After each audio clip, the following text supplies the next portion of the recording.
Hey, it's about that time. It's a little frosty, depending where you are. I got something for that, though.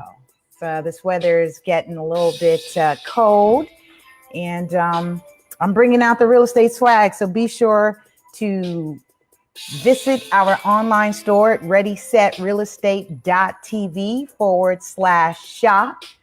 It's a good time of year to make sure you're representing again.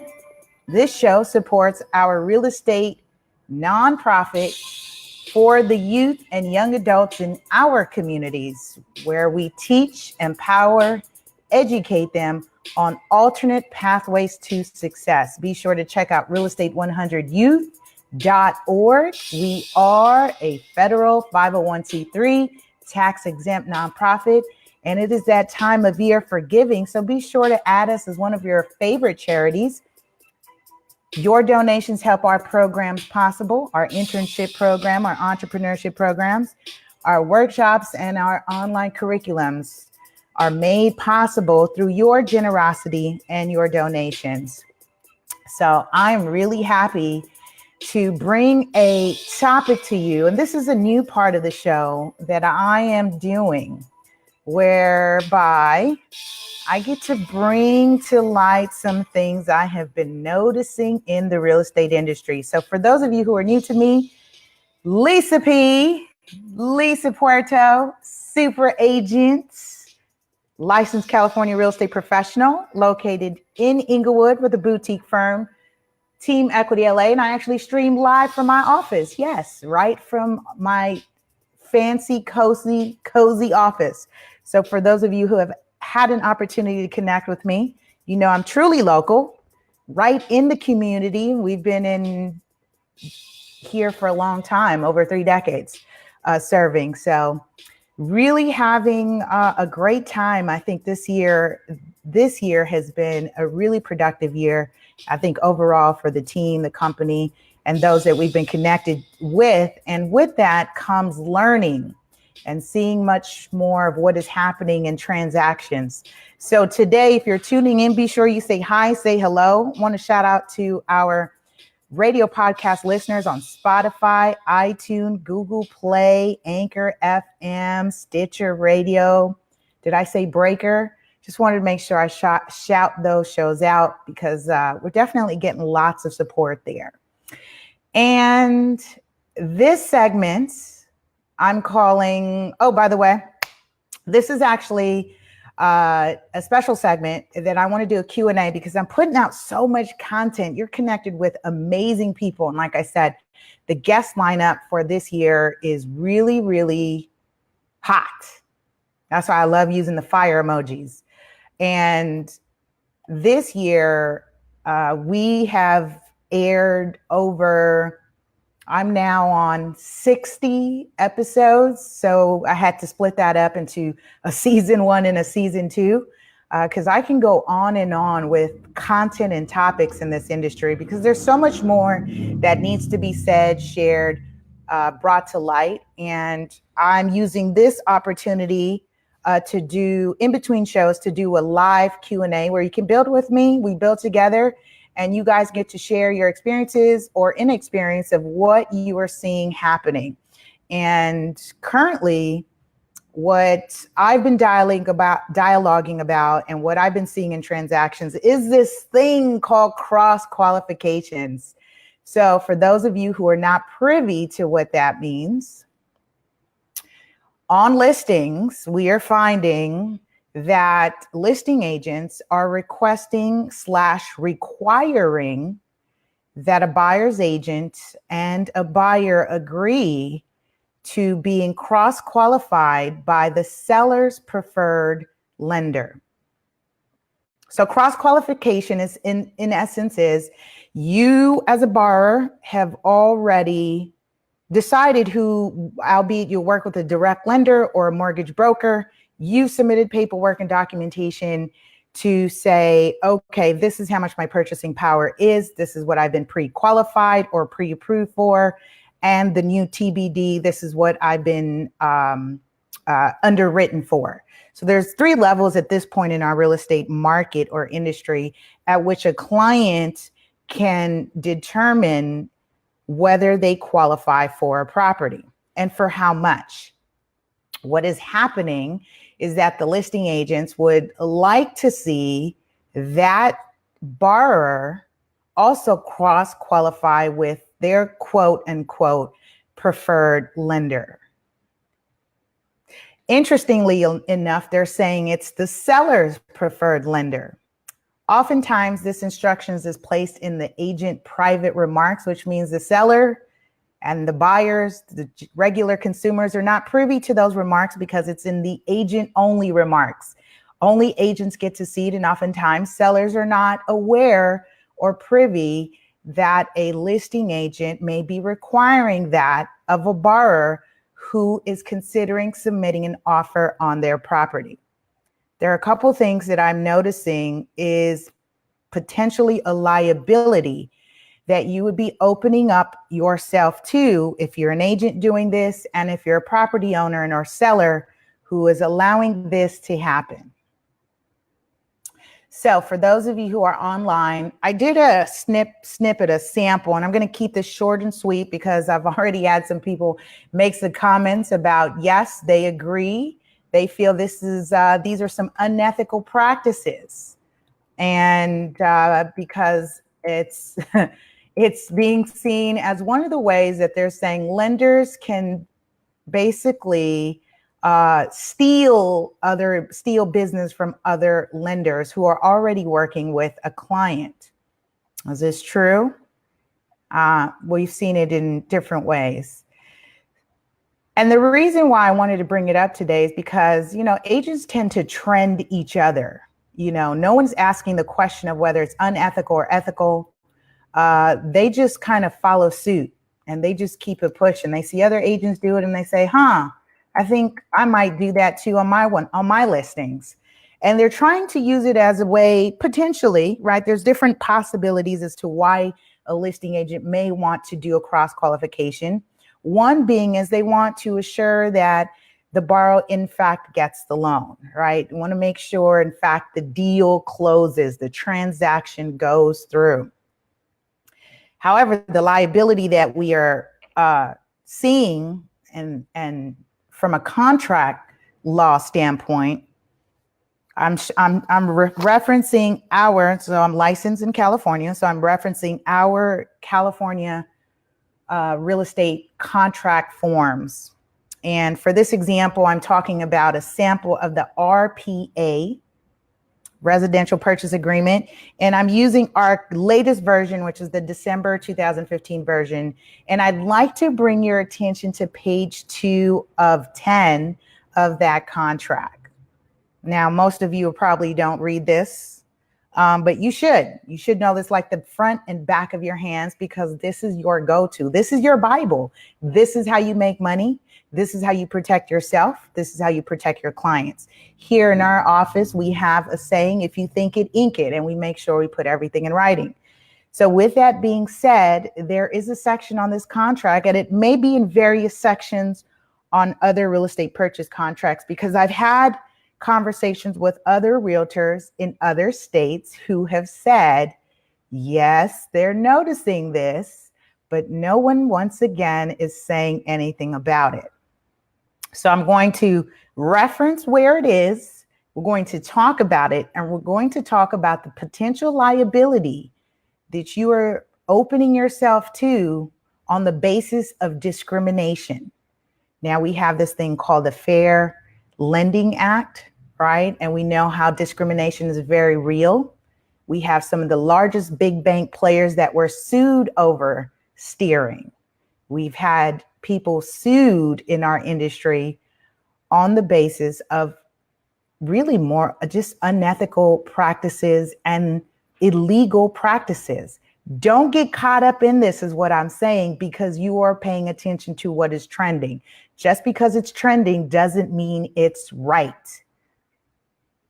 All right, so I'm gonna sip my juice here. So this section here talks about verification of down payment and closing costs, section H, right? And it's saying that the buyer or the buyer's lender or loan broker pursuant to the paragraph 3J shall what? 3 days, that's default after acceptance. You can shorten that time frame when you're writing this to deliver to the seller written verification of buyer's down payment and closing costs. And notice in my example, the box ticked off is letter verification attached, which for our clients, when I work with a buyer client, we do what we call front load.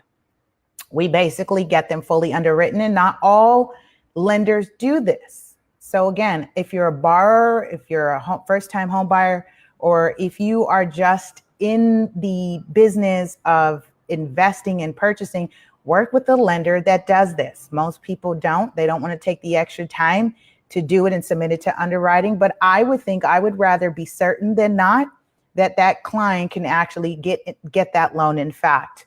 So with that being said, if it's already stated on the contract, right?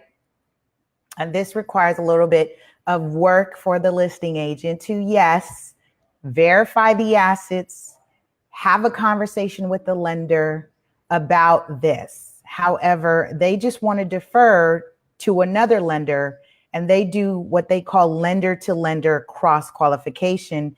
And here's the thing.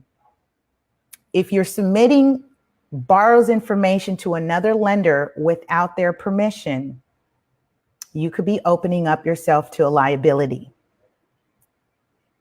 That borrower's information includes their tax returns, their bank statements, their pay stubs, oftentimes disclosing their social security number, very confidential information like address, account numbers, bank account numbers.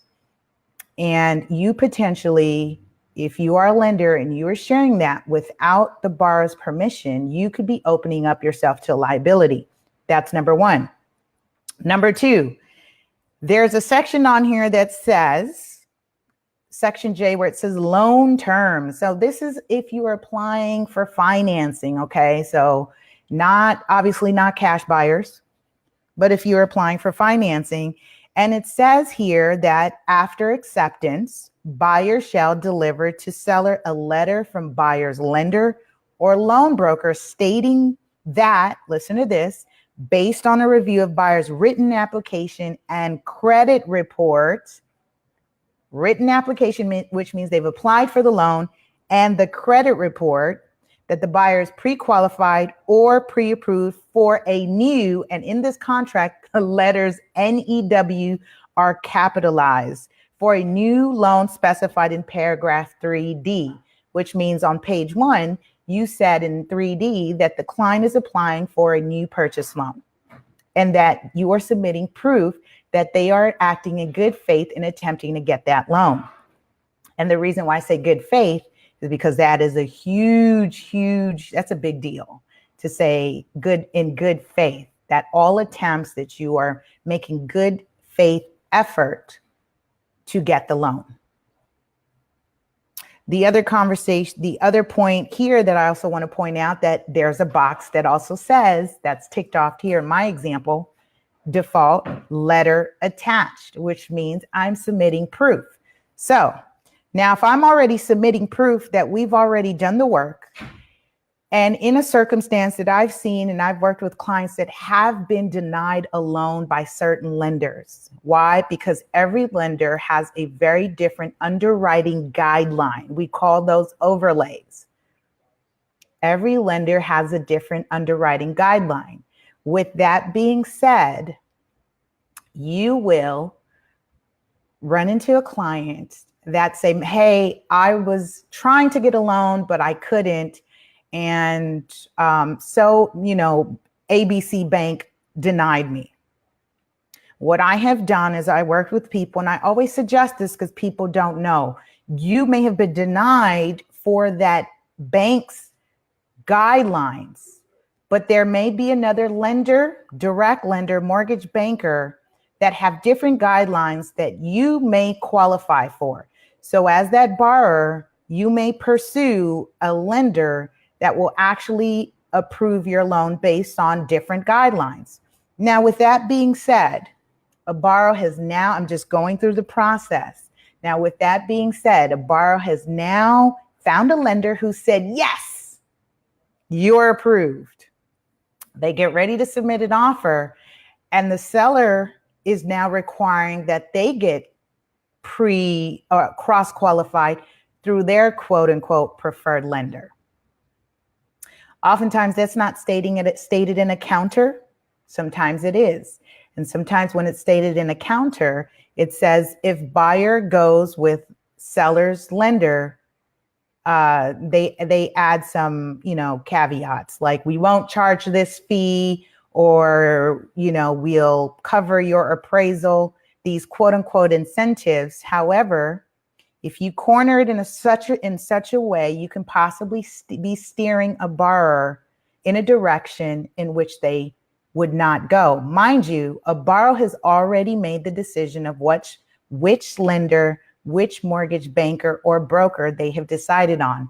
And if you are overstepping, stay in your lane is what I'm saying. If you are overstepping and you are trying to guide or sway a borrower to work with your quote unquote preferred lender with added incentives, and I'm going to say quote unquote incentives, albeit charging fees and not charging fees if they decide to go with your lender, you could be opening up yourself for a potential liability and a lawsuit. Here's the other aspect of this conversation. If the seller's lender, preferred lender, and I have to say it that way because that is the way it's being referenced. Seller's preferred lender. I didn't even know sellers had preferred lenders. Most don't. Most first-time sellers don't have preferred lenders. Why? Because that is not the nature of their business.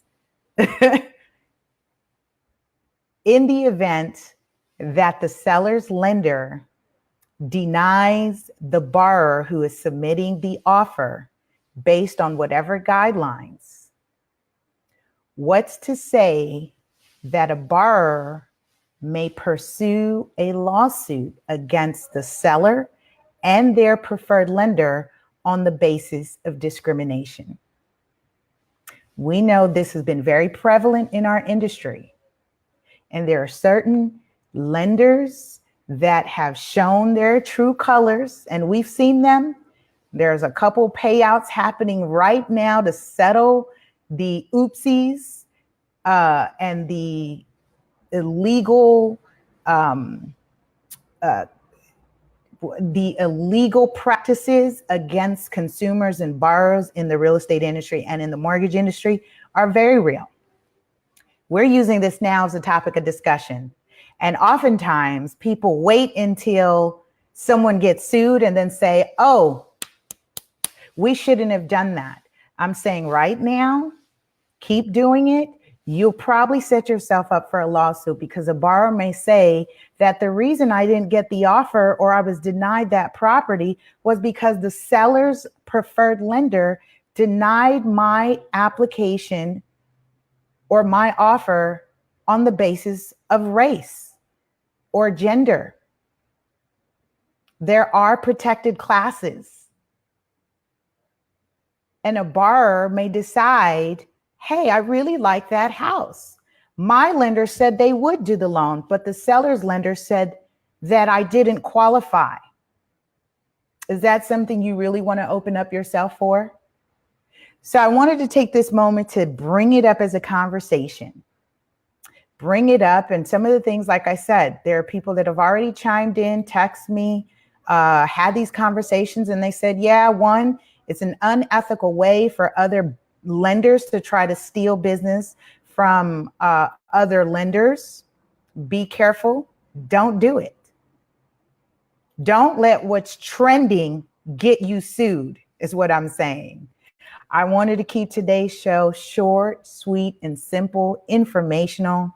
Remember to read your contracts. It's stating in your contract. Someone may say, well, Lisa, how do I protect my client from falling out of escrow? I'll say you'll have to buy my book called Just Fell Out of Escrow. Top 5 reasons a property does not sell. In all seriousness, that comes with contract negotiation and strategy. You as a professional should know how to protect your client in that event. Stay your lane. You as a professional representing the seller, and I've seen this time and time again in transactions, that sometimes the bus when they don't know or when they mess up.